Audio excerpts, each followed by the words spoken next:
I realized I had shattered everything the instant our eyes met. The room around me buzzed with cheerful chatter, glasses clinking together and soft background music. The night was supposed to be a celebration. My company had just sealed its biggest contract of the year, and my boss had insisted on hosting a party in honor of the success. Across the crowded room, I spotted Daniel, my husband, standing with one of my coworkers. He looked so proud, so genuinely happy. Daniel carried love like it was the most natural thing in the world, like it simply radiated from him without effort. And then, in a single careless moment, I broke that love. It wasn't intentional. It wasn't planned, but it was still betrayal.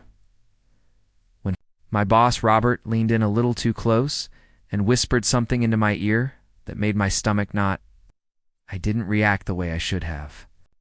I didn't step back or move his hand away when it skimmed the small of my back. Instead, I laughed, and not because his words amused me, but because I panicked, unsure how else to respond. And then I turned. Daniel was watching, the proud smile he had worn a second before collapsed. His glass caught the light as he held it midair, and for a heartbeat, I thought it might slip from his fingers. His gaze locked on mine, sharp and devastating. In that wordless moment, I felt everything between us shift. The drive home was suffocating. Daniel's hands were fixed tightly on the steering wheel. His jaw clenched, the tendons in his knuckles standing out like bone. I tried to speak, tried to explain, but every word crumbled in my throat. "Daniel, please," I whispered. "It wasn't what it looked like." He didn't answer. His eyes never left the dark stretch of road illuminated by the headlights. My voice broke as I begged him to say something. Anything. Finally he spoke, calm, steady, but colder than ice. "I saw enough, Claire." The days that followed were worse than any nightmare I could have conjured. Daniel didn't explode. He didn't yell or hurl accusations. Instead, he retreated into silence, started sleeping on the couch. He stopped messaging me during the day. Meals were eaten without a word. Silence between us was thick with everything unspoken. Whenever I tried to explain, he only looked at me with that same expression, quiet devastation. Disappointment carved so deeply it was unbearable. I almost wished he would shout rage. Slam doors, anything would have been easier than the stillness of his pain. I replayed the party endlessly in my mind. Why hadn't I moved away? Why had I laughed? Even if it was nervous laughter, Robert had always been overly familiar, arrogant, but I had convinced myself it was harmless. I never thought it would poison my marriage. 2 weeks passed before Daniel finally broke the silence. We were in the kitchen, the faint hum of the fridge filling the void. I was chopping vegetables, my hands shaking from the tension. He set his coffee cup on the counter with a dull sound that startled me. His voice was quiet, but it carried weight. "Do you love him?" The knife nearly slipped from my grasp. "What, Daniel?" I asked. "No, it wasn't like that." "Then what was it?" he asked, his tone steady, restrained. "Because every night I've been lying awake, wondering if I've been living a lie. You let him touch you. You let him whisper into your ear as if I wasn't even there, like I didn't matter."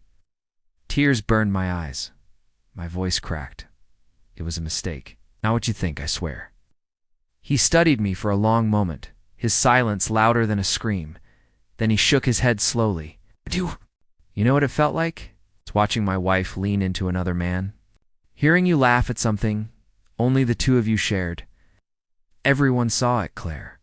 Not just me. Everyone. His words cut me apart. I broke down, burying my face in my hands, sobbing apologies that sounded empty even to me. Because no matter what, I said, no matter how much I insisted it wasn't what he thought, the truth remained.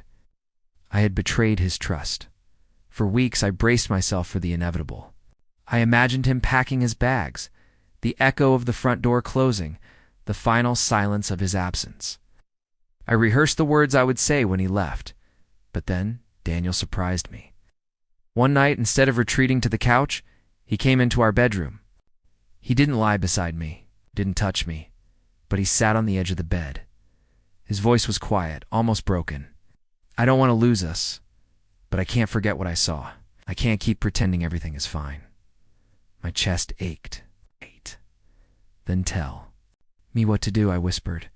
Tell me how to fix this. For the first time since the party, I saw vulnerability in his eyes. Pain, yes, but also the faintest flicker of hope. Earn it back, he said. Show me I matter more than your boss. Show me I'm the one you'll choose every time. From that moment, I knew what I had to do. I resigned from my job, the hardest decision of my life. I had poured years into that career, but Robert's presence lingered like a stain. Daniel never asked me to quit, never even suggested it. But I knew I couldn't rebuild trust while still tied to the place where it all began. I deleted Robert's number, blocked his emails. For the first time in years, I poured myself completely into my marriage. It wasn't simple. It wasn't quick. Some nights Daniel couldn't look at me without the memory flashing in his eyes. Some mornings he left the house early, the silence between us still sharp. But then there were small moments, fragile threads of hope, the brush of his hand against mine. As I handed him coffee, the softening in his tone when he said goodnight. Little reminders that he was still trying, and so was I. The true turning point came months later when we were invited to a party for one of Daniel's friends. I almost refused. The thought of crowded rooms, of being watched, terrified me. But Daniel insisted. Can't hide forever, he said. So I went, and this time I stayed by his side. My hand never left his. When men tried to strike up conversations, I made sure Daniel knew he was my anchor. I laughed only at his jokes. My gaze never wavered from him. As the music slowed, he asked me to dance. He held me close, his breath warm against my ear, and he whispered, This is what I needed to see. That I'm still the one you choose. Tears stung my eyes as I pressed my face against his shoulder. I'll never stop choosing you, Daniel. Never again. It wasn't full forgiveness, not yet. But it was the beginning of something new. A bridge slowly being rebuilt, piece by fragile piece. Looking back, I know the scar will always remain. That night will never vanish from his memory, or mine. But I also know what Daniel gave me a chance. He didn't walk away when he had every right to. He didn't bury me beneath anger or punish me with silence. He stayed. He fought. He gave us another chance when I least deserved it. Everyone saw me falter that night.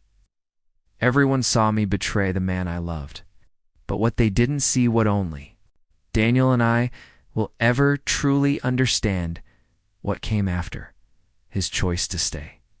His choice to fight for us. That is something I will carry with me for the rest of my life.